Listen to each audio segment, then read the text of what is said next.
পাগল হয়ে বিদায় নিছে।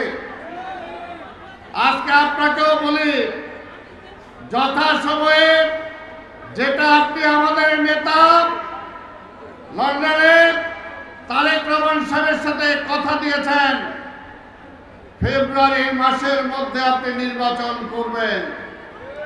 যদি একটু এদিক থেকে এদিক সেদিক হয় তাহলে কিন্তু আপনার পালানোর পথ খুঁজতে হবে। আমরা সেটা চাই না। আমরা চাই আপনি সফল হন। তাদের কথা শুনবেন। আজকে অনেকে শেখ হাসিনার ভাষায় ধমক দেয়, কথা বলে, এইটা না করলে নির্বাচন হবে না, এইটা না করলে করতে দেব না। 17 বছর কোথায় ছিলেন? আমাদেরকে বলেন যে আমরা পালাইতে পারেন, আপনারা কোথায় ছিলেন? 17 বছর আমরা লড়াই করেছি, কিন্তু রাজপথ ছেড়ে যায় নাই।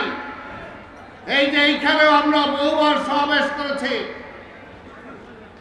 লাস্ট যখন সমাবেশ করে তখন মজনু জেলে তানভীর আহমেদ রবিন ভারপ্রাপ্ত সদস্য সচিব ছিল। কিন্তু আমরা বলতে চাই, বিএনপি মুক্তিযুদ্ধের দল হওয়ার পরেও মুক্তিযুদ্ধের কৃতিত্ব আমরা নিতে চাই নাই।